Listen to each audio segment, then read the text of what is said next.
மன்னகம் வாழ வந்த அண்ணல் விவேகானந்த பொன்னடி போற்றுவோம்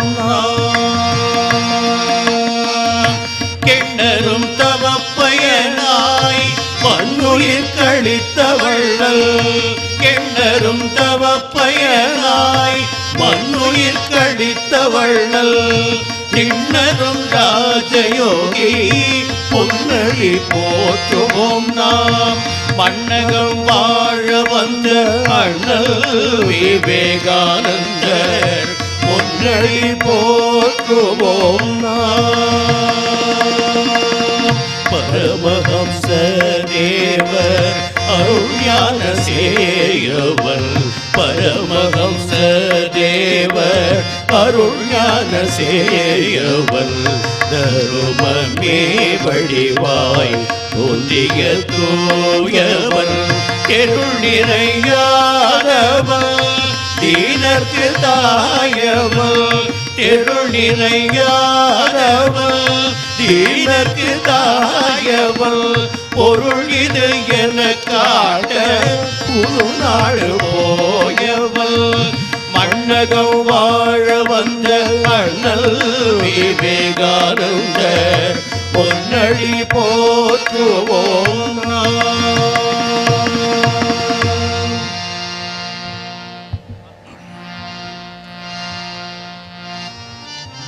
எழுகவே எழுகவே எழுகவே இந்தியாவை காக்க வீரர் விவேகானந்தர் வருகிறார் எழுகவே எழுகவே எழுகவே இமயம் போன்ற உறுதியோடு உதயம் காண புறப்படு இந்தியாவின் இளைஞன் என்ற பெருமையோடு புறப்படு சமய சண்டை ஜாதி சண்டை சகதி விட்டு புறப்படு சக்தி உண்டு பக்தி உண்டு சாதனைக்கு புறப்படு எழுகவே எழுகவே எழுகவே இந்தியாவை காக்க வீரர் விவேகானந்தர் வருகிறார் எழுகவே எழுகவே எழுகவே ஆர்வமிக்க அன்பு கொண்டு பாரதத்தை பாடிவா ஆற்றலுண்டு ஆண்மை கொண்டு வெற்றி மாலை சூடிவா சோறு கொண்ட ஏழைக்காக கொண்டு செய்ய ஓடிவா சுயநலத்தை சுட்டரித்து ஜோதி காண நாடிவா எழுகவே எழுகவே எழுகவே இந்தியாவை காக்க வீரர் விவேகானந்தர் வருகிறார் எழுகவே எழுகவே எழுகவே எல்லோருக்கும் இன்பம் என்ற லட்சியத்தை நோக்கடா இன்னல் வந்து எதிர்த்து நிற்பின் இதயம் கொண்டு தாக்கடா வல்லாருக்கும் கல்வி தந்து இல்லாமையை நீக்கடா காரியத்தில் கண்ணை வைத்து கவலை ஓட்டடா எழுகவே எழுகவே எழுகவே இந்தியாவை காக்க வீரர் விவேகானந்தர் வருகிறார் எழுகவே எழுகவே எழுகவே எழுகவே எழுகவே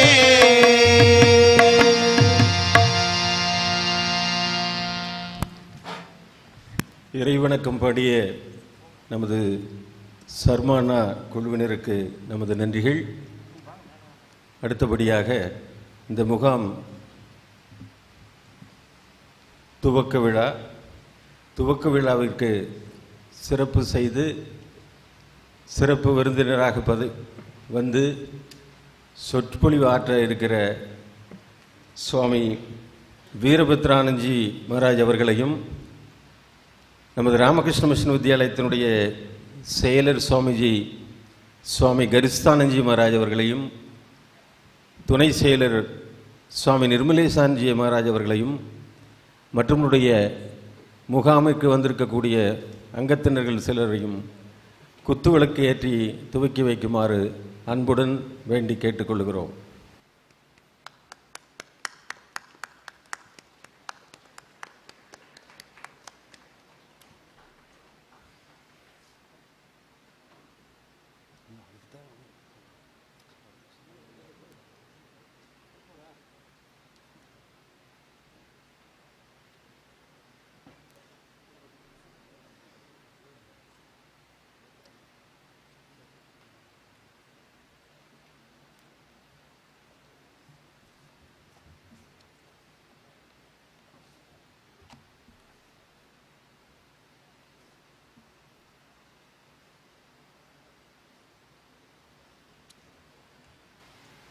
இந்த வருஷத்தினுடைய சிறப்பு நம்மில் பல பேருக்கு தெரிந்திருக்கும். உலகமே சுவாமி விவேகானந்தருடைய 125வது வருட சிகாகோ சொற்பொழினுடைய பெருமையை கொண்டாடி கொண்டு வருகின்ற வருடம் இந்த வருடம். ஆகவே இந்த வருடத்தில் இந்த முகாமில் பங்கேற்கக்கூடிய நம் அனைவருக்கும் மிகுந்த பலனுண்டு. மிகச்சிறந்த தன்மையை கொண்ட ஒரு செயல்முறையாக அனுபவமாக இந்த முகாம் திகழப்போகிறது. அந்த வகையிலே சுவாமிஜியினுடைய கருத்துக்கள் உலகம் முழுவதும் எத்தகைய தாக்கத்தை ஏற்படுத்தி இருக்கிறது என்பதை பற்றி நமக்கு சொற்பொழிவு ஆற்றவும் இந்த முகாமை துவக்கி வைப்பதற்காகவும் கேரளா ஹரிபாட் ராமகிருஷ்ண மடத்தினுடைய கிளை தலைவராக இருக்கக்கூடிய சுவாமி வீரபத்ரானந்தி மகாராஜ் அவர்கள் வந்திருக்கிறார்கள். அவர்களை உங்கள் அனைவரின் சார்பிலே வருக வருக என வரவேற்கிறேன். வித்யாலய நிறுவனங்களிலே நடைபெற்று வரக்கூடிய அனைத்து நிகழ்வுகளையும் முன்னின்று வழிநடத்தி சிறப்பான ஒரு உயர்ந்த நிலைக்கு அழைத்து செல்லுவதற்கு அனைவருக்கும் ஊக்கமளித்து வந்து கொண்டிருக்கிற எங்களது செயலர் சுவாமி கரிஷ்ணானந்தி மகாராஜ் அவர்களை வருக வருக என வரவேற்கிறேன். தோளுக்கு தோளாக நின்று சகோதரத்துடனும் ஆன்மீக ஆசியும் அளித்து கொண்டு அனைவருக்கும் ஒரு ஆதரவாக வித்தியாலயத்திலே பல வருடங்களாக பணியாற்றி துணை செயலராக இருந்து வரக்கூடிய சுவாமி நிர்மலேசானந்தி மகாராஜ் அவர்களை வருக வருக என வரவேற்கிறேன். மற்றும் சுவாமிஜி பெருமக்கள், பிரம்மச்சாரி பெருமக்கள், வித்யாலய நிறுவனங்களுடைய முதல்வர்கள், செயலர்கள், பேராசிரியர் பெருமக்கள், இந்த முகாமுக்கு வந்திருக்கக்கூடிய அனைத்து இளைஞ சகோதர சகோதரிகள், உங்கள் அனைவரையும் வருக வருக என வரவேற்கிறேன். இப்பொழுது முகாமினுடைய ஒரு அங்கத்தினர் சுவாமி வீரபத்ரானந்தி அவர்களுக்கு மரியாதை செய்வார்கள்.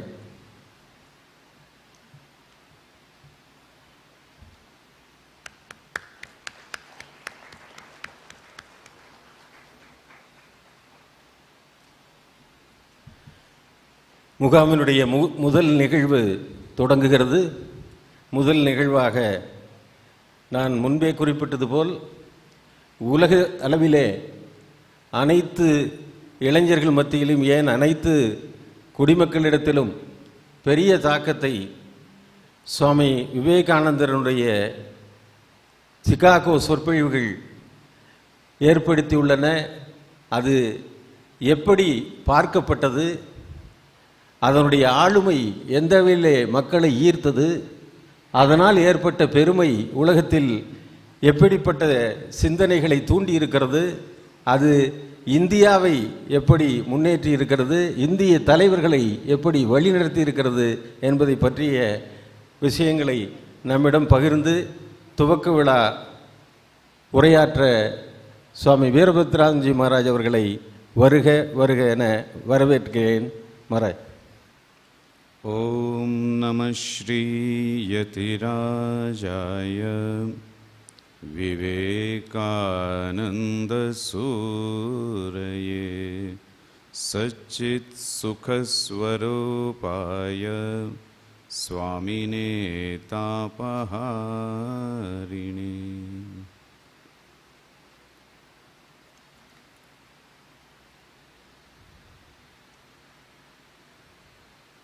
ப்ரோஆக்டிவ் என்ற ஒரு சொல் இருக்கின்றது. அந்த சொல்லின் பொருள் என்ன என்று யாருக்காவது தெரியுமா? ப்ரோஆக்டிவ். ஒரு மைக் அங்கே கொடுக்கணும். மைக்கு எங்கிட்ட கொடுத்துருக்கீங்க, அங்கே கொடுத்தீங்கன்னா அவங்க வெளுத்து கட்டுவாங்க இளைஞர்கள்.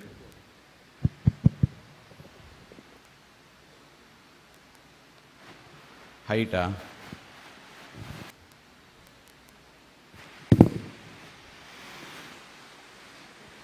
நமஸ்தே ஜி.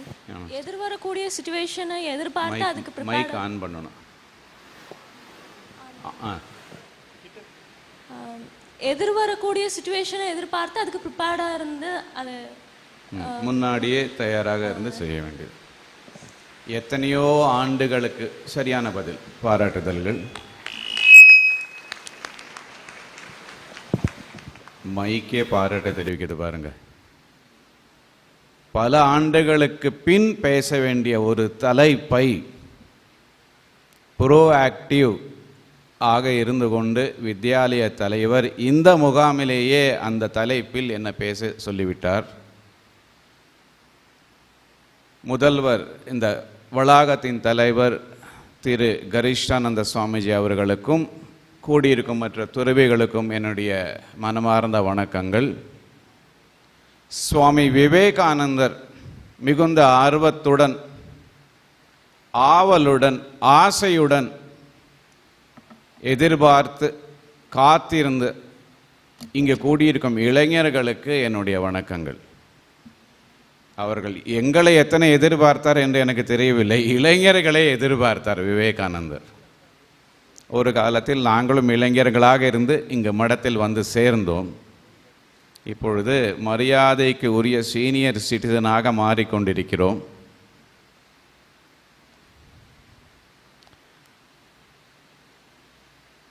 இந்த விழாவில்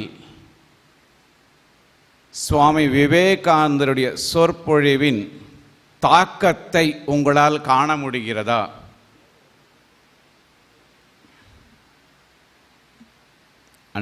அண்ணாக்கே இந்த கேள்வியை போடலாம். கேள்வி கேட்டு கேட்டு பயிற்சி பெற்ற அண்ணாக்கு ஒரு கேள்வி. சுவாமி விவேகானந்தருடைய சிகாகோ சொற்பொழிவின் தாக்கம், உலகளாவிய தாக்கம் என்ற தலைப்பில் தான் நான் சிறிது நேரம் சிந்தனை பரிமாற்றம் செய்ய வேண்டும். என்னுடைய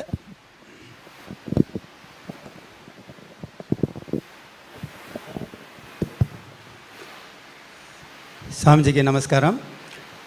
என்னுடைய கருத்தில் இந்தியா பார்க்க முடியுதான்னு கேட்டேன் நான். கண்டிப்பாக பார்க்க முடியுது மகாராஜ். நேற்றைய நாங்கள் ஒரு இன்ஸ்ட்ரக்ஷன் கொடுத்துக்கிட்டு இருந்தோம், நானும் டாக்டர் முத்தையானாவும்.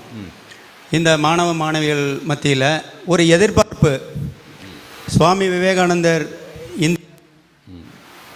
பெருமையை பற்றி சிக்காகோவில் பேசியிருக்கிறார். எதை பற்றி? இந்தியாவின் பெருமை, பாரம்பரியம், கலாச்சாரம், நமது அனைவரையும் சகோதரராக ஏற்றுக்கொள்ளக்கூடிய ஒரு பண்பு. அது நம்ம மாணவ மாணவிகள் வந்து பேப்பரில் படிச்சிருப்பாங்க, யாராவது சொல்லி கேட்டிருப்பாங்க. கலாச்சாரத்தினுடைய அண்ணா ஸ்ட்ரென்த் இந்த அரங்கத்தில் அதனுடைய தாக்கத்தை காண முடிகிறதா? கண்டிப்பாக காண முடியுது. எங்க அவர்கள் நீங்கள் என்ன கருத்து கூற இருக்கின்றீர்கள் என்று ஒரு அமைதியாக வெள்ளை உடை உடுத்து தங்களுடைய அருமையான நேரத்தை முத்தையாவும் நீங்களும் பல அண்ணாக்களும் சேவை மனப்பான்மையுடன் இத்தனை இலவசமாக இந்த இளைஞர்களுக்காக நீங்கள் செலவழித்து கொண்டிருக்கிறீர்களே, இதுதான் அந்த மாபெரும் சொற்பொழிவின் தாக்கம். ஒரு நிமிடமும் காசு என்று இப்பொழுது கணக்கிடுகிறார்கள். சாதாரண அன்லிமிட்டெட் கால்ஸ் எடுத்தால் கூட ஒரு செகண்டிற்கு இத்தனை காசு இல்லையா? ஒரு வினாடியும் காசாக கணக்க போடும் இந்த தருணத்தில் இந்த வித்யாலய அண்ணாக்கள் தங்களுடைய அருமையான, வெளியில் போய் எங்கேயாவது சொற்பொழிவு கிளாஸ் எடுத்தால் உங்களுக்கு எவ்வளோ பணம் கிடைக்கும் இல்லையா? அந்த பணத்தை எல்லாம் விட்டு இந்த இளைஞர்களுக்காக இந்தியாவை உருவாக்க வேண்டும் என்ற தியாக சேவை மனப்பான்மையுடன் இந்த அரங்கத்தில் நீங்கள் கூடியிருக்கிறீர்களே அண்ணாக்களே, இதுதான் அந்த 125 ஆண்டுகள் முன்பு அவர் செய்த சொற்பொழிவின் தாக்கம். பாருங்கள், உங்களை பாராட்டுகிறேன். உட்காருங்க. நன்றி. இந்த வித்யாலயாவில் ஒரு பெரிய குணம் என்ன என்றால், தங்களை அவர்கள் பாராட்ட மாட்டார்கள். அதனால் தான் அவர்கள் இளைஞர்களையே பாராட்டி கொண்டிருந்தார், தன்னை பாராட்டவில்லை. நம்முடைய இந்தியாவில் சிரஞ்சீவி என்ற ஒரு சொல் பயன்படுத்தப்படுகிறது தெரியுமா உங்களுக்கு? எந்த இடத்தில் இந்த சொல்லை பார்க்க முடியும்? சிரஞ்சீவி. நம்முடைய சுவாமிஜி சொல்லார் பாருங்க. எங்க பார்க்க முடியும் இந்த சொல்ல? பல பத்திரிகையில பார்க்கலாம். எப்போ வாழ்ந்துகிட்டு இருக்கிறோம், நம்முடைய பத்திரிகையில பல இடத்துல பார்க்கலாம். அவர் சொல்றாரு, ஆசீர்வாதம் பண்றது. அவர் சொல்லணும்னு காத்துட்டு இருக்காரு. கல்யாண பத்திரிகை, கல்யாண பத்திரிகையில பாத்தீங்களா? கல்யாணம்னா என்ன அர்த்தம் தெரியுமா உங்களுக்கு? மங்களகரமானது என்று பொருள். சம்ஸ்கிருத வார்த்தை கல்யாணம்னா மங்களகரமானது. நாம இப்ப கல்யாணம்னா விவாகம், திருமணம் என்று நினைத்து கொண்டிருக்கிறோம். அதுவும் மங்களகரமானது. எப்பொழுது என்றால் இரு மனங்கள் ஒரு மனமாகி வாழ்க்கையில் நறுமணம் வீசத் தொடங்கும் பொழுது அது சாதாரண மனம் அல்ல, திருமணம். மனம் என்றால் சுகந்தம், அற்புதமான ஒரு வாசனை பொருள். வாழ்க்கையில் அப்படி ஒரு சுகந்தம் பரிமள கந்தம், ஒரு மனம் வீச வேண்டும். அதற்காகத்தான் அதை திருமணம் என்று கூறினார்கள். திரு என்றால் உங்களுக்கு தெரியும், தெய்வத்தன்மை நிறைந்தது. மனிதர்களுள் சிரஞ்சீவிகளை நம்முடைய நாடு படைத்திருக்கிறது. ஆஞ்சநேயர் ஒரு சிரஞ்சீவி. 16 வயது வாழ்ந்த மார்க்கண்டேயன் ஒரு சிரஞ்சீவி. சிரஞ்சீவி என்றால் நீடூழி நீடித்து நிலைத்து வாழும் ஒருவன். மார்க்கண்டேயர் உடலை விட்டு விட்டார், ஆனால் இன்னும் நம்முடைய மனதிலும் நினைவிலும் சரித்திரத்திலும் வாழ்ந்து கொண்டே இருக்கிறார். ஆஞ்சநேயர், ஹனுமான் இன்னும் வாழ்ந்து கொண்டே இருக்கிறார். ஆனால் உலகத்தில் சிரஞ்சீவி சொற்பொழிவு என்று ஒன்றை எடுத்துக்கொண்டால் நிலைத்து நீடித்து இன்றும் நமக்கு வழிகாட்டி கொண்டிருக்கும், இன்னும் வழிகாட்ட போகும் ஒரு சொற்பொழிவு என்றால் சுவாமி விவேகானந்தர் சிகாகோவில் நிகழ்த்திய இந்த அற்புதமான சொற்பொழிவு. உங்களுக்கு ரொம்ப ஆச்சரியமாக இருக்கும். சில ஆண்டுகளுக்கு முன் பிரபல முன்னாள் அமெரிக்க அதிபர் ஒபாமா இந்தியாவில் வந்ததும் அவர் கூறிய கருத்து, I remember the renowned visitor from your country to my constituency, Chicago, the great Swami Vivekananda என்று கூறினார். அத்தனை ஆண்டுகளுக்கு பிறகும் ஒரு அரசியல்வாதியை நினைவு கூறாமல் விவேகானந்தரை ஒபாமா நினைவு கூறியது அந்த சொற்பொழிவின் தாக்கம் இன்னும் நீடித்துக் கொண்டிருக்கிறது என்பதை நமக்கு காண்பிக்கின்றது. சில குளிகைகள், மாத்திரைகள் சாப்பிட்ட உடனேயே விளைவை கொடுக்காது, தெரியுமா உங்களுக்கு? சில வலி நிவாரணிகள் சாப்பிட்ட உடனே வலியை நிவர்த்தி செய்துவிடும். ஆனால் சில குளிகைகள், மாத்திரைகள், கேப்சியூல்ஸ், அதை சாப்பிட்டு 15 தினங்களுக்கு பிறகு அதனுடைய விளைவை உண்டாக்கும். அவ்வாறு தவறாது மறையாத ஒரு சிரஞ்சீவி தன்மை சுவாமி விவேகானந்தருடைய இந்த சொற்பொழிவுக்கு இருக்கின்றது. இது இப்பொழுது எவ்வளவு அர்த்தமுள்ளதாக இருக்கின்றதோ இன்னும் 200 ஆண்டுகளுக்கு பிறகு அத்தியாவசியமான ஒரு சிந்தனையாக அது மாறப்போகின்றது. உலக சிச்சுவேஷனை, உலகத்தில் இருக்கக்கூடிய சூழ்நிலைகளை நீங்கள் எடுத்து சிந்தித்தால் மீண்டும் அடுத்த உலக யுத்தம் வருமோ என்ற பலத்த சந்தேகமே இருந்து கொண்டிருக்கிறது. நம்முடைய வாழ்க்கையில், ஒரு தனி மனிதனுடைய வாழ்க்கையிலும் ஒரு நாட்டின் வாழ்க்கையிலும் அல்லது உலகளாவிய நாடுகளின் விஷயத்திலும் எதிர்பாராத சில நிகழ்ச்சிகள், சில சம்பவங்கள் நடந்து எதிர்பார்க்காத ஒரு விளைவை, தாக்கத்தை ஏற்படுத்தும். அதனுடைய சில தாக்கங்கள், சில பரிமாணங்கள் நம்முடைய கண்களுக்கு புலப்படாமல் போய்விடும். ஆனால் கூர்ந்து கவனித்தால், நன்றாக ஆலோசித்தால் அதனுடைய பல டைமென்ஷன்ஸ் நம்முடைய கண்களுக்கு புலப்பட தொடங்கும். உதாரணத்திற்கு ஒரு சுனாமி வந்து போய்விட்டால் ஒரு சாதாரண மனிதன் எதை காண்பான்? பேரலை வந்தது, தெருவில் இருந்த கடைகளை, வீடுகளை, மற்ற எல்லாவற்றையும் அழித்து சென்று விட்டது என்றுதான் அவன் நினைப்பான். ஆனால் ஒரு ஈகாலஜிஸ்டை எடுத்து கேட்டால் இந்த சுனாமியின் பலன் என்ன என்றால் அவர் கூறுவார், இன்னும் வரும் 100 ஆண்டுகளுக்கு இப்படிப்பட்ட பலன்கள் உண்டாக போகின்றது. மரங்கள் அழிந்து விட்டன, நம்முடைய தட்பவெப்பநிலையில் இப்படிப்பட்ட ஒரு சுற்றுச்சூழல், இப்படிப்பட்ட ஒரு மாற்றம் வரப்போகிறது. அந்த மாற்றம் உருவெடுப்பதற்கு இன்னும் 100 ஆண்டுகள் பிடிக்கும். இத்தனை ஆண்டுகளாக நாம் வளர்த்த மரங்கள், நம்முடைய நகரங்கள், மற்ற எல்லாமே அரை நிமிடத்தில் பாழாக்கப்பட்டு எல்லாமே சீரழிந்து போய்விட்டது. இதனுடைய தாக்கத்தை நாம் பின் காண்போம் என்று அவர்கள் நமக்கு எச்சரிக்கை விடுப்பார்கள். அதுபோன்று சுவாமி விவேகானந்தருடைய இந்த சிகாகோ சொற்பொழிவின் தாக்கம் இப்பொழுது நம்மால் முழுமையாக உணரவே முடியாது. அதனால்தான் அவரை ப்ரோ ஆக்டிவ் என்று கூறினேன். 200 ஆண்டுகளுக்கு பிறகு இந்த சிந்தனையை, இந்த தலைப்பை எடுத்து நாம் ஆலோசனை செய்ய வேண்டும். சில ஆண்டுகளுக்கு முன்பு இந்தியாவில் உள்ள தொழில் அதிபர்கள் எல்லாம் ஒன்று கூடி அடுத்து நம்முடைய சந்தையில் எந்த பொருள் அதிக டிமாண்டுடன் விளங்கும் என்று கூறும் பொழுது ஒரு தொழிலதிபர் கூறினாராம், தகவல் என்று கூறினாராம். அப்பொழுது அந்த கூட்டத்தில் இருந்த மற்ற தொழிலதிபர்கள் எல்லோரும் கைகொட்டி சிரித்தார்களாம். தகவல் சந்தையில் ஒரு சரக்காக பேசப்படுமா என்று. அவர் புன்முறுவல் பூத்து கொண்டே சொன்னாராம், ஆமாம். அவர் வயதான தொழிலதிபராக இருந்த காரணத்தால் மரியாதையுடன் இவர்கள் சிரிப்பை அடக்கி கொண்டார்கள். ஆனால் அவர் அந்த மீட்டிங் முடியும் வரை புன்முறுவலுடன் இருந்து கொண்டே இருந்தார். அவர்தான் தீருபாய் அம்பானி. இன்ஃபர்மேஷன் என்று அவர் கூறினார். இப்பொழுது பாருங்கள், சந்தையில், மார்க்கெட்டில், உலகளாவிய மார்க்கெட்டில் இன்ஃபர்மேஷன் என்ன போடுகின்றது இல்லையா?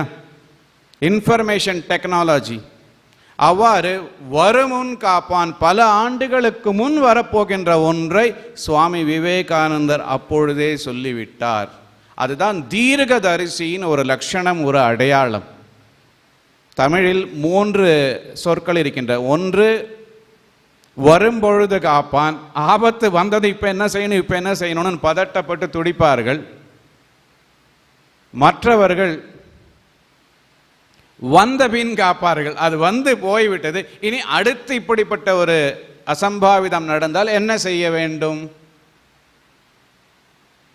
மூன்றாவதாக வருமுன் காப்பான். சுவாமி விவேகானந்தர் போன்ற மனிதர்கள் வரும் முன் இந்த மனித சமுதாயத்தை காக்க வேண்டும் என்ற ஆதங்கம் நிறைந்த இதயம் படைத்தவர்கள். அக்காலத்தில் அவர் சொல்லி மறைந்தார். அந்த தாக்கத்தை உணர்ந்து செயலுக்கு கொண்டு வராத காரணத்தால் 2 முக்கியமான நிகழ்ச்சிகள் நடந்தன. அதை அந்த இளைஞர் கூறுவார் என்று நினைக்கின்றேன். அண்ணாக்கு பின்னாடி உட்காந்துக்கின்ற ஸ்மார்ட்டாக இருக்கக்கூடிய இளைஞர்கள். கரெக்ட். பா, ஒரு கை தட்டணும் இந்த பையனுக்கு. ஏன் தெரியுமா? நான் பல கல்லூரிகளில், பல பள்ளிகளில் சென்று அந்த ஸ்மார்ட்டாக இருக்கின்ற பெண் என்று கூறிய உடனே அந்த பெண் பின்னாடி திரும்பி பார்ப்பாள். என்னை தவிர மற்ற எல்லோருமே ஸ்மார்ட், தட் இன்டெலிஜென்ட் லுக்கிங் பாய் என்று கூறியவுடன் அந்த ஏதோ ஒரு இப்பொழுது கோவை கல்லூரியில் நான் பேசினேன்.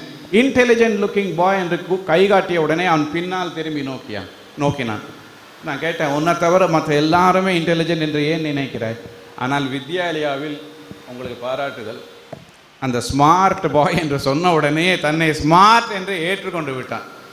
இது ஒரு பெரிய அச்சீவ்மெண்ட் வித்யாலயா வளாகத்தில். சுய நம்பிக்கையின் அடையாளம் அது.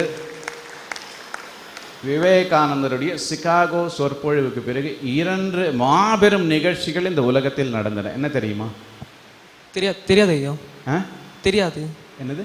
தெரியவில்லை. அப்படியா? 2 மாபெரும் நிகழ்ச்சிகள் நடந்தது. அவருடைய அந்த தாக்கத்தை, விளைவை ஏற்றுக்கொள்ளாத காரணத்தால். ஜெனரல் நாலேஜ் கொஸ்டின் அது, பயப்படாத. பயந்தான சில சமயம் தவறான பதில் சொல்லிவிடுவார்.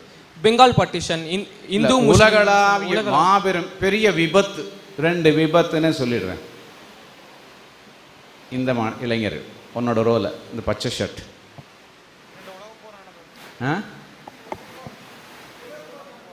ரெண்டு உலக போர் சரியான பதில். அந்த காலத்தில் பிரிவினை சக்திகளை எவ்வாறு ஒதுக்கி இந்த உலக நாடுகளை, உலக சிந்தனையை ஒருங்கே நம்மால் கூட்ட முடியுமா என்ற ஒரு சிந்தனையை சுவாமி விவேகானந்தர் அந்த சிகாகோ சொற்பொழிவில் கடைசியாக வெளிப்படுத்துகிறார்.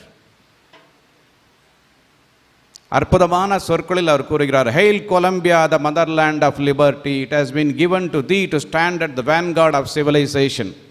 இந்த உலகத்தை ஒன்றாக கூட்டி வைக்கக்கூடிய சிந்தனை உன்னுடைய மனதில் வந்ததே, ஹே கொலம்பியா மாநகரமே, உன்னை பாராட்டுகிறேன். அந்த நேரத்தில் விவேகானந்தருடைய சிந்தனையில் தான் முதலாக குளோபல் என்ற கான்செப்டே வெளிவந்தது.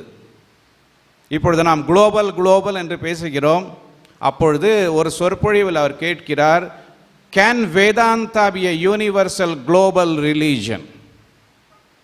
நம்முடைய இந்து மதத்தின் வேதாந்தம் ஒரு உலகளாவிய குளோபல் மதமாக மாற முடியுமா? இதெல்லாம் கேட்கும் பொழுது எப்படி இருக்குது? நமக்கும் இதற்கும் ஒரு தொடர்புமே இல்லை, நம்ம வேவ் லெங்க்த்லேயே இல்லை இந்த சிந்தனைகள்லாம், இல்லையா? எல்லாம் நம்முடைய மூளைக்கு அப்பால் மேலே சென்று கொண்டிருக்கிறது. அதுதான் தீர்க்கதரிசி. பல ஆண்டுகளுக்கு முன்பே அவர் பார்த்து விடுகிறார்.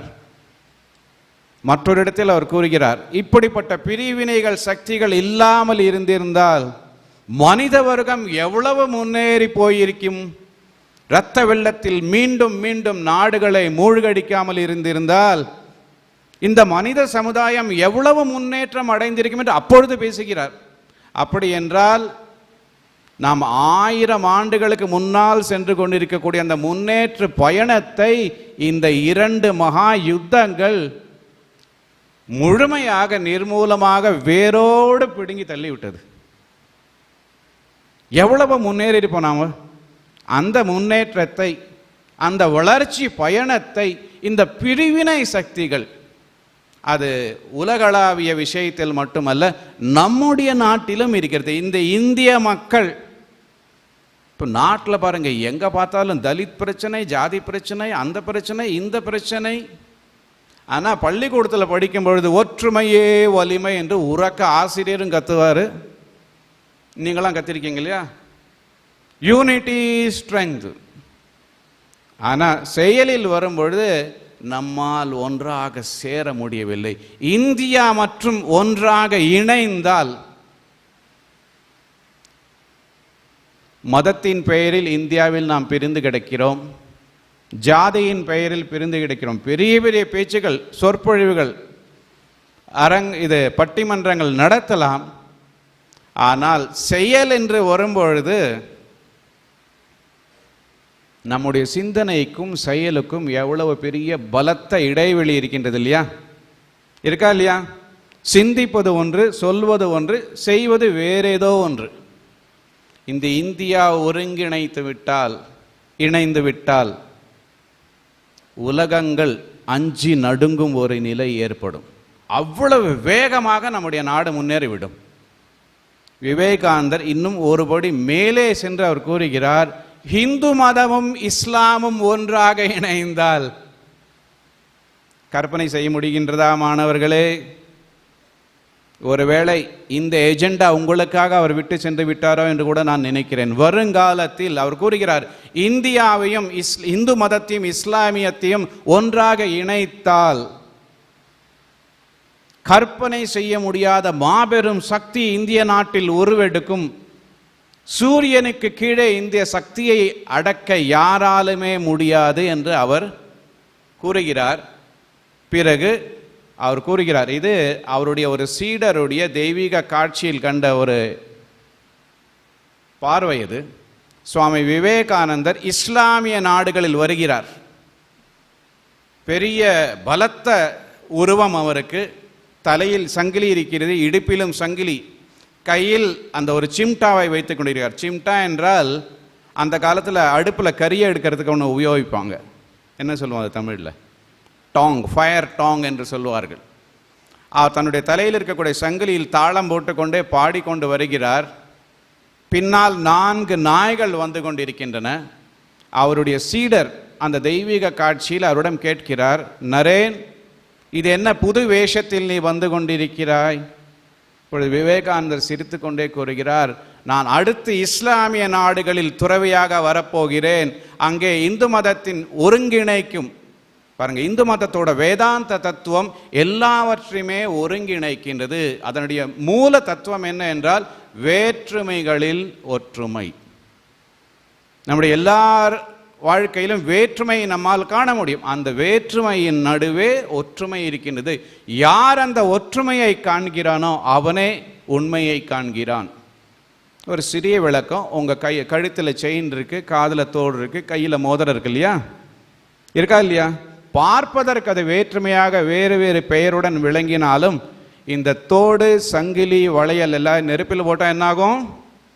ஒரே தங்கமாக மாறிவிடும். அதுபோன்று இந்த உலகில் வாழும் மக்கள் உருவத்திலும் பெயரிலும் ஜாதியிலும் கலாச்சாரத்திலும் வேறுபட்டு கிடந்தாலும் அடிப்படை தத்துவத்தில் இவர்கள் எல்லோருமே தெய்வத்தன்மை பொருந்தியவர்கள், எல்லோருமே ஒருவரே என்ற அந்த ஒருங்கிணைக்கக்கூடிய தத்துவத்தை நான் இஸ்லாமிய நாடுகளில் பிரச்சாரம் செய்து வருவேன், விவேகானந்தர் கூறுகிறார். அப்படி என்றால் எத்தனை ஆண்டுகளுக்கு பின் வரப்போகின்ற ஒரு கருத்தை பற்றி அவர் சிந்தித்து விட்டார். இந்த நாடுகளில் இந்தியாவின் ஒருங்கிணைக்கக்கூடிய வேதாந்த கருத்துக்களை நான் பிரச்சாரம் செய்வேன். இவர்கள் எல்லோருமே ஒன்றாக இணைந்து பாரதத்துடன் ஒன்றாக சேரும் பொழுது இந்த உலகத்தில் பேரலை எழும். அந்த அலையின் சக்தியின் முன்னால் எல்லோரும் மண்டியிட்டு கிடப்பார்கள். இந்த உலகத்தை ஒருங்கிணைக்கக்கூடிய அந்த பேரலை எழும். அந்த அலையின் மேல் விவேகானந்தர் கூறுகிறார், ராமகிருஷ்ண பரமஹம்சர் இருப்பார். நமக்கு ரொம்ப ஆச்சரியமா இருக்கலாம். ஷிவ் கேரா என்ற ஒரு மேனேஜ்மெண்ட் குரு இருக்காரு. அவரை பற்றி யாருக்கு தெரியும் இளைஞர்களே? ஷிவ் கேரா யாராவது படிச்சிருக்கீங்களா? அவர் புத்தகத்தை படிச்சிருக்கீங்க? எந்த புஸ்தகம்? You can win. அவருடைய மற்றொரு புஸ்தகம் இருக்கு, லிவிங் வித் ஹானர். அது படிச்சிருக்கீங்களா? இன்னொரு புஸ்தகம் இருக்கு, அதில் அவர் சொல்கிறார், what is easy to see is easy to miss. இந்த கூட்டத்தில் இளைஞர்களே, சூரியனை எத்தனை பேர் இன்று பார்த்தீர்கள்? இன்று வேண்டாம், ஒரு வாரத்தில் எத்தனை பேர் சூரியனை தலை தூக்கி மேலே பார்த்தீங்க? பாத்தியாமா? What is easy to see is easy to miss. ஆக்சிஜனை பற்றி இந்த ஒரு நாள் யாராவது சிந்திச்சிருப்பீங்களா? ஆக்சிஜனை விடுங்க, உன்னோட மூளையை பற்றி சிந்திச்சிருக்கியா? 2வது நீ தான் எல்லோ. What is easy? மூளை உள்ள வேலை பண்ணிட்டு இருக்கு, இருக்கா இல்லையா? இருக்கா உண்மையாகவே? அப்போ சிந்திச்சிருக்கணுமே. எவ்வளவு சகஜமாகி விட்டது, அதனால் அதை காண தவறுகிறோம். ஆனால் சுய உணர்வு படைத்தவர்கள் எல்லாவற்றையுமே காண்பார்கள். நம்மில் பலர் உறங்கி கிடக்கின்றோம். அதனால் தான் கண் முன்னால் இருப்பதே தெரியவில்லை. எனக்கு மூளை இருக்கு, எனக்கே தெரியவில்லை. சூரியனை எத்தனை பேர் பார்க்கிறோம்? ஒரு கல்லூரியில் ஒரு மாணவன் பௌர்ணமி நிலவை பற்றி எழுதியிருந்தான் ஒரு கவிதை. பௌர்ணமி என்று கேட்டேன். இந்த கேள்வியை நான் எதிர்பார்க்கவில்லையேன்னு. நேத்திக்கு பௌர்ணமி நிலவை பார்த்தாயா என்று கேட்டேன். இல்லைன்னு. ஆனால் கவிதை எழுதி கொண்டிருக்கிறான் பௌர்ணமி நிலவை பற்றி. கண் முன்னால் தெரிகின்றது பௌர்ணமி நிலவு, ஆனால் எத்தனை பேருக்கு காண்பதற்கு அருகதை இருக்கின்றது? அதே போன்று கண் முன்னால் தெரியும் ஒரு தத்துவத்தை, ஒரு மாபெரும் கருத்தை, ஒரு பிராக்டிக்கல் ஃபேக்ட். அது என்ன பிராக்டிக்கல் ஃபேக்ட்னா, எதற்காக நாம் சண்டையிடுகிறோம்? Russia, America, Afghanistan, Pakistan, India எங்க பார்த்தாலும் சண்டை சண்டை சண்டை சண்டை. ஏன்? பெரிய பெரிய டெக்னாலஜிக்கல் டெவலப்மெண்ட்டுங்கிறாங்க, அங்கே போகிறாங்க, மார்ஸ்க்கு போகிறாங்க, சந்திரமண்டலத்தில் அடுத்த பிக்னிக்காக ஏற்பாடு பண்ணிட்டு இருக்காங்களா ஒருத்தர் அமெரிக்காவில். கடலுக்கு அடியில் ஒரு சப்மேரினில் போய் 30 நாட்கள் அங்கே எப்படி வசிக்க முடியும்? கண்ணாடி அறையில் அங்கே ஒரு சிறிய 5 ஸ்டார் ஹோட்டலை கொண்டு போயிட்டு அங்கே சாப்பிட்டுட்டு இருக்காங்க. இதெல்லாம் செய்து கொண்டிருக்கின்ற மனிதன் சுவாமிஜிக்கு பின்னாடி ஒரு நீல ஷர்ட் போட்டுட்டு இருக்கான்றாரு. இதெல்லாம் எதுக்காக செய்கிறோம்? நம்ம இவ்வளவு கஷ்டப்பட்டு சம்பாதிச்சு அதை பண்ணி இதை பண்ணி எதுக்காக? அவருக்கு ஓட வேண்டியிருக்கு பாவம். வணக்கம் மகாராஜ். எதுக்காக நம்ம செய்யறோம்? இதெல்லாம் எல்லாமே டெக்னாலஜி நோக்கி தான் போயிட்டு இருக்கோம். எதுக்காக? டெக்னாலஜி நோக்கி தான் போயிட்டு இருக்கோம். இல்லை, எதுக்காக போயிட்டு இருக்கோம்? நம்மளுடைய ஆடம்பரம், ஆனந்தம், இன்பமாக வாழ வேண்டும், மகிழ்ச்சியாக இருக்க வேண்டும் இல்லையா? எப்படி கஷ்டப்பட்டு மகிழ்ச்சியாக இருக்க வேண்டும், கடைசியில் எல்லாமே சீர்குலைந்து போய் விடுகிறது.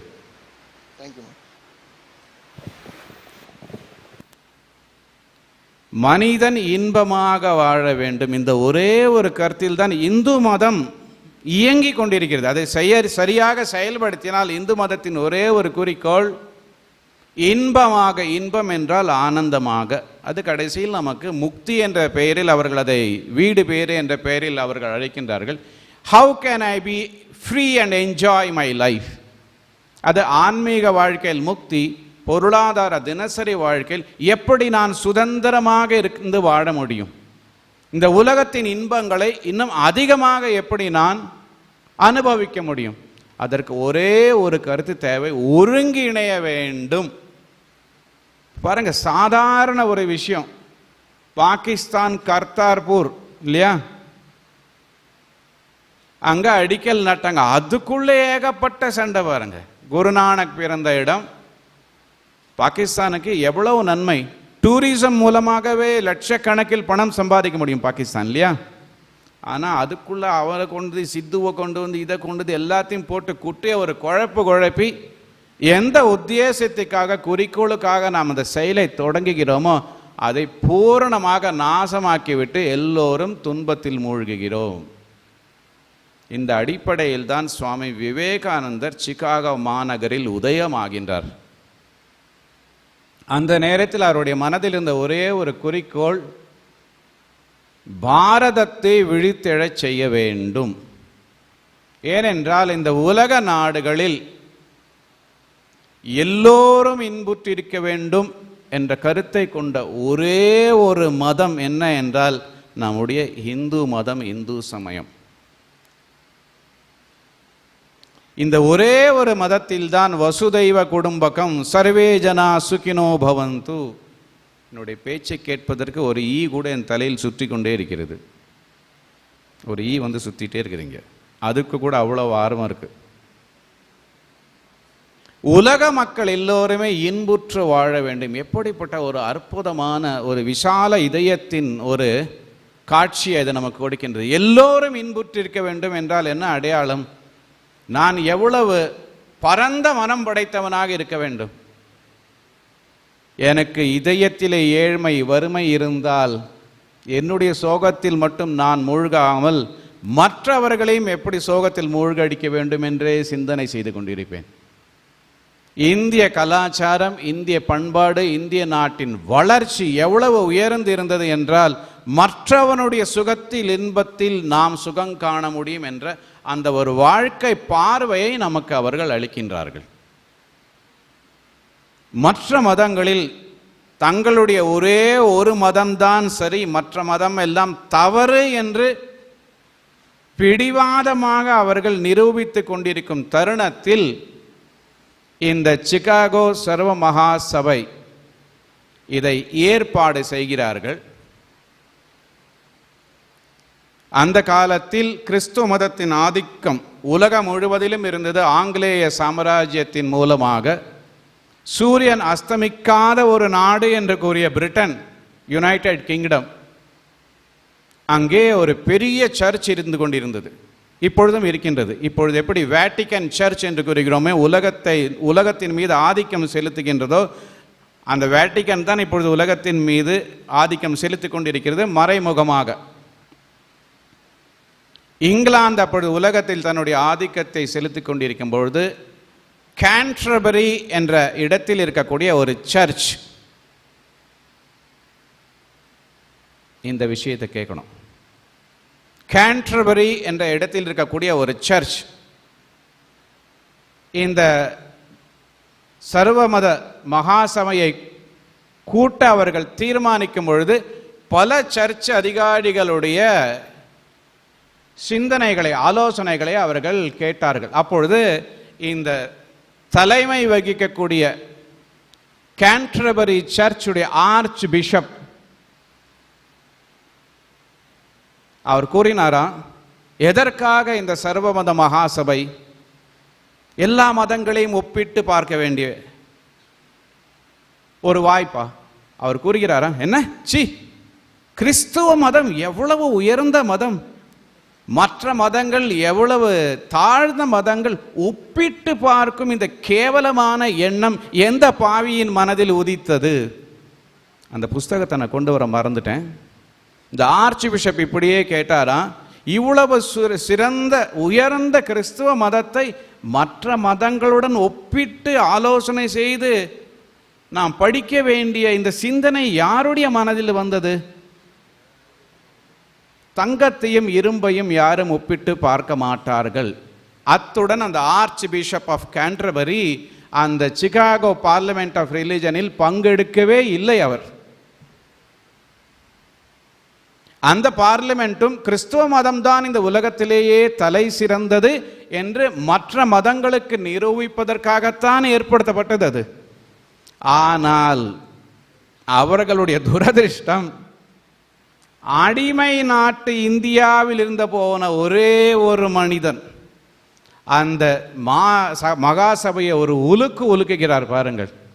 அவரை பார்த்து விட்டு மேலை நாட்டு மேதை ஒருவர் எழுதுகிறார், this one man from the slave nation, அடிமை நாட்டிலிருந்து வந்த இந்த ஒரு தனி மனிதன், ஒரு மனிதன் decisively turned the attention of the whole Europe towards India. ஐரோப்பிய நாடுகளின் சிந்தனையை வலுக்கட்டாயமாக இந்தியாவின் மீது நிலைநிறுத்த செய்தார். யாரு? இந்தியா, அடிமை இந்தியாவிலிருந்து வந்த ஒரு மனிதன். ஆர்ச் பிஷப் ஆஃப் கேன்டர்பரிக்கு மீண்டும் நான் வருகின்றேன். அந்த மகாசபையில் சுவாமி விவேகானந்தருடைய சொற்பொழிவை கேட்ட ஒரு பெண்மணி எழுதுகிறாள், இதெல்லாம் கேட்டனா உங்களுக்கு சுயமரியாதை 1000 மடங்கு அதிகரிக்கணும். நம்முடைய செல்ஃப் கான்ஃபிடன்ஸ், நம்முடைய சுய நம்பிக்கை இந்த உலகத்தில் வருங்காலத்தில் இந்திய இளைஞர்களுக்கும் சாதனை படைக்க ஒரு வாய்ப்பு இருக்கின்றது, உலகத்தையே உலுக்கக்கூடிய ஒரு வாய்ப்பு இருக்கிறது என்பது உங்களுக்கு புரிய வரும். அந்த பெண்மணி விவேகானந்தருடைய சொற்பொழிவை கேட்ட பிறகு அவர் கூறுகிறார், பாரதத்தில் இருந்து வந்த ஒரு மனிதனை இப்படிப்பட்ட பேர் அதிர்வை உண்டாக்கி விட்டார் என்றால், அந்த பாரதத்தில் இருந்து சில மனிதர்கள் இன்னும் சேர்ந்து வந்தால் இந்த அமெரிக்காவின் கதி என்ன ஆகும்? ஒரு மனிதன், ஒன் சிங்கிள் மேன். அப்படி என்றால் இந்த இந்தியர்கள் விழித்தெழுந்து விவேகானந்தரின் கனவு அளவுக்கு உயர்ந்து வெளிநாடுகளுக்கு செல்லும் பொழுது அந்த நாடுகளில் எப்பேற்பட்ட தாக்கம் ஏற்படும்? அதைத்தான் விவேகானந்தர் இந்திய இளைஞர்களிடம் எதிர்பார்த்தார். இந்த இளைஞர்களிடம் அப்பேற்பட்ட ஒரு ஆற்றல், அந்த ஆற்றல் உங்களுக்கு பள்ளிக்கூடத்தில் சொல்லிக் கொடுக்கிறார்களா, வீட்டில் பெற்றோர்கள் சொல்லிக் கொடுக்கிறார்களா என்று தெரியாது எனக்கு. ஆனால் புத்தகங்களை நீங்களே படித்து ஒரு தடவை அறிந்து கொண்டால் இந்தியனின் எப்பேற்பட்ட பெருமை அது. அந்த பெண்மணி கூறுகள், ஒரு இந்தியன் இப்படிப்பட்ட பேரலையை எழுப்பிவிட்டார் என்றால் ஒரு 100 இந்தியர்கள் இந்த நாட்டில் வந்தால் என்ன கதியாகும்? அமெரிக்கா உருமாறி போய்விடும், ஐரோப்பாவில் பேரலைகள் எழும். மீண்டும் ஆர்ச் பிஷப் ஆஃப் கேன்டர்பரிக்கு வருகிறோம். இந்த சிகாகோ சொற்பொழிவின் 100வது ஆண்டு விழா நடத்தி கொண்டிருக்கும் பொழுது லண்டனில் ராமகிருஷ்ணா மடத்தின் கிளை இருக்கின்றது. இதை நீங்க கேட்கணும். அந்த ராமகிருஷ்ணா மடம் எங்கே நிறுவப்பட்டிருக்கிறது தெரியுமா? காலி செய்யப்பட்ட சர்ச்சில் தான் நம்முடைய ராமகிருஷ்ணா மடம் இருக்கிறது. அந்த சர்ச்சில் எங்களுடைய ஒரு சுவாமி பவ்யானந்தஜி என்ற ஒரு சுவாமி இருந்தார், துறவி. பவ்யானந்தியோட பேர் கேள்விப்பட்டிருப்பீங்க நீங்க. அந்த சுவாமி பவ்யானந்தரிடம் லண்டன் சர்ச்சில் தான் நம்முடைய மடம் இருக்கின்றது, அங்கே சுவாமி பவ்யானந்தர் இருந்து கொண்டிருந்தார். அவரிடம் த வீக் என்ற பத்திரிகையோ அல்லது ஒரு பெரிய பிரபலமான பத்திரிகை அதிபர் பேட்டி காண்கிறார். அது சிகாகோவின் 100வது ஆண்டு விழா நடந்து கொண்டிருக்கும் பொழுது அந்த பத்திரிகை அதிபர் கேட்கிறார், Swami, can you tell me after 100 years what is the effect of Swami Vivekananda's appearance and delivering the lecture in Chicago Parliament of Religions? 100 ஆண்டுகளுக்கு பிறகு சிகாகோவில் விவேகானந்தர் நடத்திய அந்த சொற்பொழிவுக்கு பிறகு அதனுடைய தாக்கம், விளைவுகள் என்ன என்று உங்களால் சொல்ல முடியுமா? அதனால் என்ன பயன்? சுவாமி பவ்யானந்த்ஜி தன்னுடைய கண்களை புருவத்தை உயர்த்தி அந்த பத்திரிகை அதிபரை ஒரு 2 வினாடிகள் நோக்கினார். பிறகு கூறினார், sir, 100 years before the Archbishop of Canterbury from this place refused to take part in the Parliament of Religion, claiming that Christianity is such a superior religion that it cannot compare notes with any religion. 2 வினாடிகள் அமைதியானார். புன்சிரிப்புடன் கூறினார், today after 100 years the same Archbishop of Canterbury comes knocking at the doors of the Ramakrishna Mutt in London and is inviting me to give a talk in his church on Sundays. பாருங்கள், எந்த கிறிஸ்துவ மதத்தை உயர்ந்த மதம் என்று கூறினாரோ அதே arch bishop of Canterbury இப்பொழுது ராமகிருஷ்ணா மடத்தில் கதவை தட்டி, சுவாமி, தாங்கள் சண்டே எங்களுடைய சர்ச்சில் சொற்பொழிவு ஆற்ற வேண்டும், ஜனங்களுக்கு உபதேசிக்க வேண்டும் என்று கூறுகிறார். What can be more powerful than this impact that overnight the whole Christian religion has been overturned by one single man from India? கிறிஸ்துவ மதத்தின் உருவத்தையே மாற்றிவிட்டாரே, அதுதான் மாபெரும் தாக்கம். இளைஞர்களே, இந்த கூட்டத்தில் யாரையும் அறியாத என்னை அறியாத உங்களையும் யாருமே எதிர்பாராத இந்த வளாகத்தில் ஒன்று சேர்த்திருக்கிறதே, அது 125 ஆண்டுகளுக்கு முன் அவர் செய்த அந்த சொற்பொழிவின் தாக்கம். அந்த சொற்பொழிவின் தாக்கத்தால் தான் இந்த வளாகமே உருவாகியது என்று கூட என்னால் சொல்ல முடியும். இல்லை என்றால் பட்ட பகலில் நட்ட நடு தெருவில் நின்று பார்க்கக்கூடிய பகலவனை காணத் தவிர இந்த இந்தியா, அதே இந்திய ஞானசூரியன் அமெரிக்காவில் நின்று 1-2 வார்த்தைகளில் பாருங்கள் உலகத்தில் எப்பேற்பட்ட ஒரு அலையை ஏற்படுத்தி விட்டார். My dear sisters and brothers of America, அவ்வளவுதான். அந்த ஒரே சொற்களில், அந்த ஒரே சொற்பொழிவில் அதனுடைய பேரும் அதிர்ச்சி, பெரும் தாக்கம் என்ன என்றால், அடிமையாக படுத்து கிடந்த இந்தியர்கள் உற்சாகமாக எழுந்தார்கள். எப்படி எழுந்தார்கள் என்றால், இந்தியாவின் சுதந்திரத்திற்கு அந்த சொற்பொழிவை திறவுகோலாக மாற்றினார்கள். I am proud to belong to that nation. I am proud to belong. I am proud to belong. I am proud to belong. விவேகானந்தர் தான் இந்தியாவிற்கு அகங்காரத்தையே கொடுத்தார் என்று நான் கூறுவேன். ஒரு ஆக்கபூர்வமான அகங்காரம். இந்தியன் என்று சொல்லிக் கொள்வதில் நான் பெருமைப்படுகிறேன். ஒரு தடவை நீங்கள் சொல்லி பாருங்க, உண்மையிலே உணர்ந்து பாருங்க. இந்தியன் என்று சொல்லிக் கொள்வதில் பெருமைப்படுகிறேன்னு உள்ளுக்குள்ளே இருக்கிற அப்படி அந்த ஆற்றலெல்லாம் அடி வயத்திலேருந்து மேலே வர மாதிரி நமக்கு தோணும். அந்த ஒரு சுய நம்பிக்கை, அந்த சுய மரியாதை, நம்மால் சாதிக்க முடியும் என்ற உணர்வு, நம்முடைய இன்ஃபீரியாரிட்டி காம்ப்ளெக்ஸ் எல்லாம் அந்த ஒரே ஒரு சொற்பொழிவில் அடி வாங்கியது இந்தியாவில். அதனுடைய தாக்கத்தை விவேகானந்தரை வர்ணிக்கிறார். 1000 அடிகள் கொடுத்தால் இந்தியாவில் எந்த தாக்கம் உண்டாக்குமோ அந்த 1000 அடிகளின் தாக்கத்தை நான் மேலை நாடுகளில் ஒரே ஒரு அடியில் செய்து காண்பித்து விட்டேன். அங்கு அடித்த ஒரு அடி இந்தியாவில் காட்டு தீ போல் பரவியது. யாருமே எதிர்பார்க்கவில்லை. இப்படி ஒரு இந்தியரின் வெற்றி அப்படி என்றால் விவேகானந்தருடைய அந்த சொற்பொழிவில் என்ன ஒரு தாக்கம், இந்தியர்களை ஒன்றாக கட்டி இணைத்து அவர்களுடைய மனோபாவத்தை எத்தனை உயர்ந்த நிலைக்கு எடுத்து சென்றது. இப்பொழுது நீங்கள் நெட்டில் போய் சென்று விவேகானந்தரின் இந்த சொற்பொழிவு, யாரோ அதை ரெக்கார்டு செய்து விவேகானந்தருடைய குரல் என்று வெளியிட்டிருக்கிறார்கள், அதை கேட்ட வாசகர்களின் விமர்சனங்களை நீங்கள் கேட்க வேண்டும். அதில் 90% இளைஞர்கள் எல்லோரும் எத்தனை பெருமைப்படுகிறார்களோ, this man from my country, what a thrill, what an adventure, hair rising, எனக்கு ரொமாஞ்சிதம் உண்டாகிறது என்று ஒரு இளைஞன் எழுதுகிறான். அப்படி என்றால் அந்த ஒரு மனிதனுடைய அந்த ஒரு சொற்பொழிவு இந்த நாட்டின் வளத்தை எவ்வாறு பெருக்கியது. இன்னும் இதை பேசிக்கொண்டே போகலாம். ஒரே ஒரு நிகழ்ச்சி உங்களுக்கு நான் கூறினேன். அடுத்த ஒரு நிகழ்ச்சி, சுவாமி விவேகானந்தர் யார் என்று தெரியாமல் இருந்த இந்தியா, உலகமே அவரை யார் என்று அறியாத அந்த விவேகானந்தர் ஒரே ஒரு சொற்பொழிவின் மூலமாக உலகம் முழுவதும் அறிந்த ஒரு மாமனிதனாக மாறிவிடுகிறார். அப்படி என்றால் அந்த சொற்பொழிவின் தாக்கம் என்ன? அந்த தாக்கத்தை பற்றி 2 சம்பவங்களை உங்களுக்கு கூறிவிட்டு என்னுடைய சொற்களை நான் இங்கேயே சுருக்கி விடுகிறேன். மற்ற விஷயங்களை நீங்கள் புத்தகத்தில் படிக்க வேண்டும். That one speech at the Parliament of Religions by Swami Vivekananda brought the whole Western thought currents to crossroads. என்ன அற்புதமான விமர்சனம். மேற்கத்திய நாடுகளின் சிந்தனையை முச்சந்தியில் கொண்டு வந்து நிறுத்தியது அந்த மாபெரும் சொற்பொழிவு. முச்சந்தினா என்னன்னு தெரியுமா? 1 2 3 4 அந்த ப்ளூ ஷர்ட், அந்த ரெட் ஷர்ட்டுக்கு பின்னாடி ஒரு ப்ளூ ஷர்ட். எல்லாருமே ரொம்ப தயக்கப்பட்டு கிராமத்திலிருந்து வந்த மாணவர்கள், அதனால் நாங்கள்லாம் ஒரு பெரிய கிரேட் பீப்புள் இல்லைன்னு நினைக்கிற மாதிரி தெரியுது முகபாவங்களெல்லாம் பார்த்தா.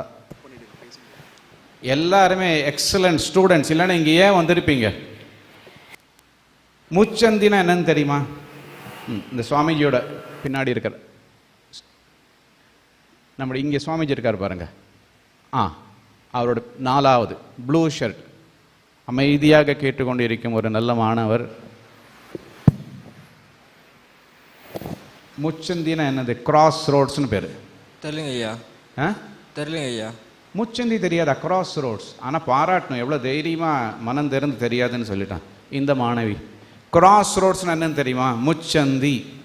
அந்த காலத்தில் முச்சந்தி விநாயகர் கோயில்னு இருக்கும். 3 road. Correct, first class, very good. 3 road சந்திக்கும். இந்த 3 ரோடுங்கிறது cross roads brought the whole western thought currents to a crossroads. இந்த ஒரு பாதையில், ஒரு மார்க்கத்தில், ஒரு வீதியில் தான் போக முடியும் என்று நினைத்து கொண்டிருந்த மேற்கத்திய நாட்டுகளின் மனோபாவத்திற்கு முன்னால் சுவாமி விவேகானந்தர் இந்தியாவின் ஆன்மீக ராஜவீதியை கொண்டு வந்து சேர்க்கிறார். இப்படியும் நம்மால் வாழ முடியும். இப்போ கேரியர் கைடன்ஸ் உங்களுக்கு ஒருத்தர் கொடுக்குறாரு, டாக்டர் ஆக முடியும், அதை தவிர அவனுக்கு வேறு ஒன்றுமே ஆக முடியாதுன்னு ஒருத்தர் சொல்கிறாரு. அந்த நேரத்தில் வேற ஒரு ஆளை வந்து சொல்கிறாரு, தம்பி இதை பாரு, இந்த 3 பாதை உனக்காக காத்து கொண்டு இருக்குன்னு சொன்னோன்னே உனக்கு எவ்வளோ சந்தோஷமாக இருக்கும். டே அப்பா, தப்பிச்சிட்டோம், பிழைத்தோம். இப்படி 3 4 மார்க்கங்கள். உலகத்தில் எப்படி வாழ முடியும்? இராணுவ பலத்தை பெருக்கி பெருக்கி சண்டையிட்டு மடிந்து போவதே ஒரு பாதை என்று நினைத்த அந்த மேற்கத்திய நாடுகளின் முன்னால் சுவாமி விவேகானந்தர் மற்ற 3 தெருக்களை, 1 பாதைகளை, சாலைகளை சேர்க்கிறார். ஓ, மேலை நாட்டு மக்களுக்கு என்ன ஒரு விடுதலை! அதில் ஒரு அற்புதமான நிகழ்ச்சி. சுவாமி விவேகானந்தர் சிகாகோ சொற்பொழிவு செய்து பிரபலமான அந்த சொற்பொழிவிற்கு பின்னால் ஒரு நாள் அந்த சொற்பொழிவின் அற்புத தாக்கத்தினால் கிறிஸ்துவர் சர்ச்சுகளுக்கு கிடைக்கக்கூடிய வசூல் பணங்கள் 1 வருடத்திலேயே எத்தனையோ கோடி குறைந்து விட்டதாம். அதனால் பாதிக்கப்பட்ட பலர்.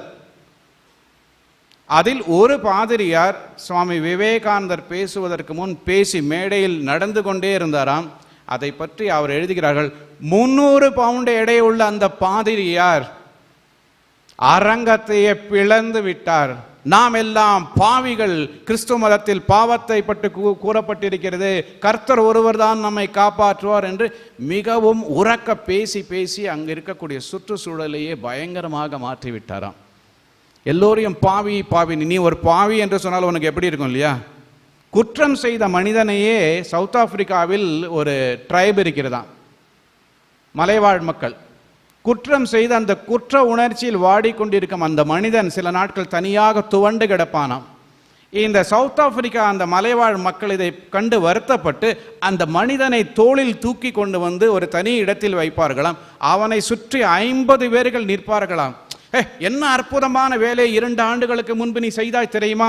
உன்னுடைய இந்த அற்புதமான குணம் உனக்கு நினைவிருக்கிறதா என்று அவனை புகழ்ந்து புகழ்ந்து புகழ்ந்து 1 மணி நேரத்தில் அவனுடைய மனதில் இருக்கக்கூடிய குற்ற உணர்ச்சிகளை சுவடு தெரியாமல் மறைத்துவிட்டு அவனே ஆனந்தத்தில் துள்ளி குதிக்கும்படி செய்து மீண்டும் வீட்டுக்கு எடுத்து கொண்டு போவார்களாம்.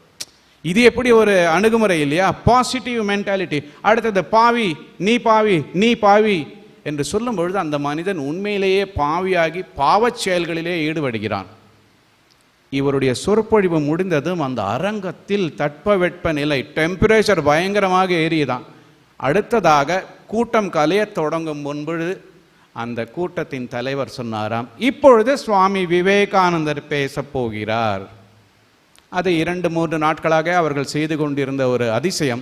கூட்டம் கலையும் பொழுது ஒரே ஒரு அறிவிப்பு தேவையாம், விவேகானந்தர் பேசுவார் என்றால் போய்கொண்டிருக்கிற கூட்டம் மீண்டும் அரங்கத்தில் வந்து கூடுமாம். பாருங்க என்ன ஒரு தாக்கம் அந்த சொற்பொழிவுக்கு. விவேகானந்தர் அந்த சொற்பொழிவில் கூறுகிறார், அமுதத்தின் புதல்வர்களே என்று ஆரம்பிக்கிறார். ஈ டிவினிட்டிஸ் ஆன் எர்த், தெய்வத்தின் புதல்வர்களே, சின்னர்ஸ் ஆன் எர்த், நீங்களா பாவிகள், உங்களை பாவிகள் என்று சொல்வதே தான் பெரிய பாவம் என்று அவர் சொல்லும் பொழுது அந்த கூட்டத்தில் இருந்த ஒரு பெண்மணி எழுதுகிறார், அமைதியான பலத்த பெருமூச்சை எங்களால் அந்த அரங்கத்தில் கேட்க முடிந்தது. அமைதியான பெருமூச்சு. ஓ, எங்களை பாவின்னு சொல்லி அவ்வளவு கஷ்டப்பட்டு இருந்தோம். இந்த இந்தியாவில் இருந்த மனிதர் என்ன சொல்கிறார், தெய்வத்தின் புதல்வர்களே என்று அழைத்தார்கள். பாருங்கள், அமுதத்தின் புதல்வர்களே, அமிர்தஸ்ய புத்ராஹ. அவர்கள் கூறினார்கள், என்ன ஒரு பயங்கரமான அடியை விவேகானந்தர் கொடுத்தார் அன்று கிறிஸ்துவ மதத்தின் மீது. எங்களை எல்லாம் அந்த ஒரு சில சொற்களின் மூலமாகவே விடுதலை பெற செய்து விட்டார். அந்த சொற்களின் தாக்கம், அவர் நாவிலிருந்து வெளிவந்த சொற்கள், அந்த நேரத்தில் உருவாகி அந்த சுற்றுச்சூழல் எங்களை எல்லாம் ஏதோ ஒரு உல்லாச பயணத்திற்கு எடுத்து சென்று விட்டது. இப்போ சுவாமி விவேகானந்தருடைய அந்த சிகாகோ சொற்பொழிவு, அதனால் அவர் அடைந்த பிரசித்தி பிரபலம் அமெரிக்காவில் எப்படிப்பட்ட ஒரு பெரும் தாக்கத்தை ஏற்படுத்தியது, உலக சிந்தனையின் போக்கையே மாற்றியது. அடுத்தது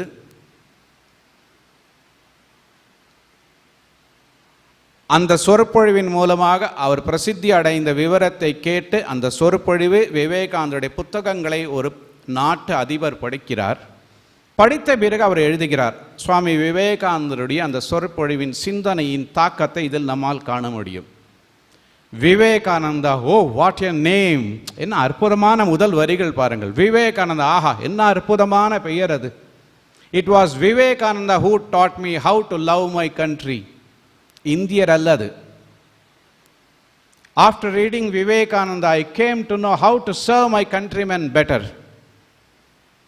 I don't complete my day without reading Vivekananda. President Sukarno, Indonesia. Indonesia நாட்டின் அதிபர் கூறுகிறார், விவேகானந்தா, என்ன அற்புதமான பெயர் அது. அவரை படித்த பிறகு என்னுடைய நாட்டை எவ்வாறு நேசிக்க முடியும் என்பதை நான் அறிந்தேன். என்ன அற்புதமான ஆச்சரியப்படக்கூடிய வியப்பிற்குரிய விஷயம். இந்தியாவை நேசிக்க வேண்டியதில்லை, தன்னுடைய நாட்டை நேசிப்பது எப்படி என்பதை இந்தோனேஷிய நாட்டு அதிபர் அறிந்தார் என்றால் விவேகானந்தருடைய அறிவு, அவருடைய மனம், அவருடைய இதயம் எப்படி ஒரு உலகளாவிய ஒரு குடிமகனுடைய இதயமாக, அறிவாக, மனிதனாக இருந்தது. ஃபர்ஸ்ட் குளோபல் சிட்டிசன் சுவாமி விவேகானந்தர். ஒரு இடத்தில் அவர் கூறுகிறார், கடுமையாக தாக்குகிறார் இந்தியர்களை. என்ன நினைத்தீர்கள், நான் இந்தியாவிற்கு மட்டுமா சொந்தம் என்று நினைக்கின்றீர்கள்? இந்த மனித வர்க்கத்திற்காகவே பிறந்தவன் நான். I belong to the whole humanity, not to India alone. அவ்வாறு சுவாமி விவேகானந்தருடைய இந்த சிந்தனை, அதை நீங்கள் படிக்க வேண்டும், பருக வேண்டும். இந்த கூட்டத்தில் எத்தனை இளைஞர்கள் விவேகானந்தருடைய சிகாகோ சொற்பொழிவை படித்திருக்கிறீர்கள்? அப்பா, 2 3 5 பேர். ஒரு தவறும் இல்லை. அதிலிருந்து பகலவனை காண தவறிவிட்டீர்கள் பட்டப்பகலில் என்று புரிந்து கொள்ள வேண்டும். பட்ட பகலில் சூரியனை பார்க்க தெரியாம சூரிய வெளிச்சத்தை தான் பார்த்துட்டு இருக்காங்க. சூரியன் எங்கே? What is easy to see is easy to miss. Swami விவேகானந்தர் அந்த சொற்பொழிவின் மூலமாக இந்தியாவின் விடுதலை கதவுகளை திறந்து விடுகிறார். எதற்காக என்றால் வருங்கால உலகத்திற்கு அவர் திறந்து கொடுத்த 3 மார்க்கங்களில் அமைதியின் மார்க்கம், அன்பின் மார்க்கம், அஹிம்சையின் மார்க்கம், அதில் 3ம் இணைகின்றது ஒரே ஒரு ஆன்மீகத்தின் மூலமாக. ஆன்மீகத்தின் மூலமாகவே இந்த உலகத்தை நாம் ஒருங்கிணைக்க முடியும். அந்த ஆன்மீகத்தின் அடிப்படையில் சிகாகோ சொற்பொழிவில் அதன் தாக்கம் மூலமாக பிரசித்தி பெற்று சுவாமி விவேகானந்தர் கொலம்போவிலிருந்து அல்மோரா வரை சொற்பொழிவாற்றுகிறார். அதே போன்று அமெரிக்காவிலும் பிரசித்தி பெற்ற பிறகு சொற்பொழிவாற்றுகிறார். அவருடைய ஒரு சொற்பொழிவின் ஒரு சில வரிகளை உங்கள் முன்னால் நான் வைக்க விரும்புகிறேன். இளைஞர்களே, நீங்கள் எப்படி நினைப்பீர்கள் என்று எனக்கு தெரியாது. உங்களுக்கு நான் கூற வேண்டும். என்னை பற்றி உங்களுக்கு தெரியுமா? நான் பாலிவுட்டில் பிறந்த ஒரு கல்லூரி மாணவன். தெரியுமா பாலிவுட் எங்கே இருக்குன்னு? பாலிவுட்னா தெரியுமா? தெரியாதா? பம்பாய் சினிமாவுக்கு பேர் பாலிவுட்னு பேர்.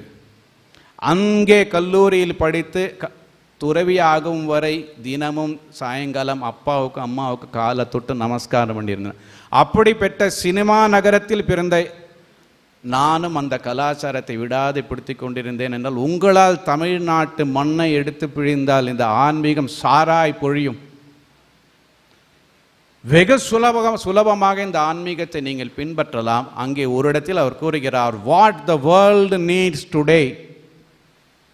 இதை உங்களுக்கு ஒரு கேரியர் கவுன்சிலிங்காக நான் கூறுகிறேன். What the world needs today is few hundreds of young men and women. என்ன அருமையான கருத்து. முதல் தடவை படிச்சபோது எனக்கே மெய் சிலிர்த்து போனது. அப்புறம் துறவியாகிவிட்டேன். What the world requires, needs today is few hundred young men and women who can stand on the street and boldly declare that we don't want anything except God. என்ன ஒரு துணிச்சல், அட்டகாச துணிச்சல் பாருங்க. இந்த உலகம் எதை நாடி நிற்கின்றது என்றால் துணிச்சல் மிக்க சில இளைஞர்கள் நட்ட நடு தெருவில் நின்று கொண்டு இறைவனை தவிர எனக்கு வேறு எதுவுமே வேண்டாம் என்று சொல்லக்கூடிய அந்த இளைஞர்கள் கூட்டத்தை உலகம் நாடி நிற்கின்றது. இயேசுநாதர் பிரபலமாகுவதற்கு முன்பு அவரை சுற்றி இருந்த கூட்டம் இளைஞர்கள் கூட்டம். புத்தர் பிரபலம் அடையும் பொழுது அவரை சுற்றி இருந்த கூட்டம் இளைஞர்கள் கூட்டம். விவேகானந்தரும் பிரபலம் அடைந்த பொழுது அவரை சுற்றி இருந்த கூட்டம் இளைஞர்கள் கூட்டம். சந்திரசேகர் ஆசாத், பகத்சிங் இவரெல்லாம் அவர் மறைந்த பிறகு அந்த சிந்தனை படித்துவிட்டு தான் இந்திய சுதந்திரத்திற்கு தங்களுடைய உயிரை பலி கொடுத்தார்கள்.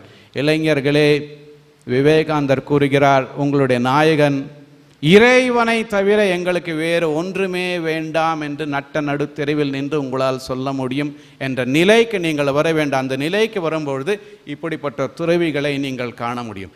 எங்களுக்கு இறைவனை தவிர வேறு ஒன்றுமே வேண்டாம். அந்த இறைவனை நாங்கள் கோயிலில், படங்களில், சிலைகளில் மட்டும் சிறை வைக்கவில்லை, மனிதர்களின் உள்ளே கண்டு இந்த பாரதவாசிகளுக்கு, நம்முடைய நாட்டு மக்களுக்காக தியாகம் செய்து என்ன தொண்டு செய்ய முடியுமோ அதை நாம் செய்ய வேண்டும். அதற்காக இறைவனுக்காக வாழ வேண்டும் என்று நினைப்பதற்காக விபூதி காதில் பூ வைப்பது என்று மட்டும் நினைக்காதீர்கள். அற்புதமான ஒரு செயல்முறை வழிபாடை இந்த வித்யாலயாவில் நீங்கள் காண்கிறீர்களே, இதற்கு காரணம் என்னவென்றால் இறை வழிபாடு. இறைவனுக்காகவே வாடும் இந்த துறவிகள் கூடவே நின்று கொண்டு இந்த வித்யாலயாவின் வெள்ளை ஆடை உடுத்து அந்த தத்துவத்தை கிரகித்து கொண்டு இல்லற வாழ்க்கையிலும் அதை காண்பித்து கொண்டிருக்கும் இப்படிப்பட்ட மனிதர்கள் நம்முடைய இந்தியாவிற்கு தேவை. அப்படி தேவை என்றால் அந்த தாக்கத்தை நீங்கள் ஏற்க வேண்டும், அனுபவிக்க வேண்டும். சுவாமி விவேகானந்தருடைய இலக்கியத்தை நீங்கள் ஆழ பருக வேண்டும். இத்துடன் என்னுடைய இந்த சிந்தனை பரிமாற்றத்தை நான் நினைவு செய்கிறேன். சிகாகோ சொற்பொழிவு வருங்காலத்தில் எவ்வளவு மகத்துவம் வாய்ந்ததாக இருக்கும் என்பதை நீங்கள் படித்து உணர வேண்டும். உலக நடத்தைகளை, எந்த நாட்டில், உலகில் எந்த பக்கத்தில் என்ன நடந்து கொண்டிருக்கிறது என்பதை நீங்கள் நன்றாக கண்காணித்து வந்தால் சுவாமி விவேகானந்தருடைய இந்த கருத்து, இந்த சிந்தனைகள் எவ்வளவு முக்கியமானது என்று உங்களுக்கு தென்படும். அப்படி ஒரு இளைஞன் கூட அந்த சிந்தனை எடுத்து இந்த உலக அரங்கில் விட்டால் அது உலகம் முழுவதும் இப்பொழுது எதிரொலிக்க தொடங்கும். ஏனென்றால் ஃபேஸ்புக், ட்விட்டர் என்று பலவிதமான நமக்கு போக்குவரத்து மார்க்கங்கள் இருக்கின்றன. எந்த இளைஞனுக்கும் இது வருங்காலத்தை தீர்க்கக்கூடிய ஒரு திறவுகோலாக மாறும். இந்த கருத்தை நீங்கள் எடுத்துக்கொள்ளுங்கள். இந்தியா உலகிற்கு குருவாக விளங்க வேண்டும். அதற்கு இந்த ஆன்மீகம் ஒரு மாபெரும் மார்க்கம். இத்துடன் என்னுடைய இந்த சிந்தனையை நிறைவு செய்கிறேன். சுவாமி விவேகானந்தருடைய அருள் மழை உங்கள் மீது பொழியட்டும் என்று நான் பிரார்த்திக்கிறேன். ஹரியோம்.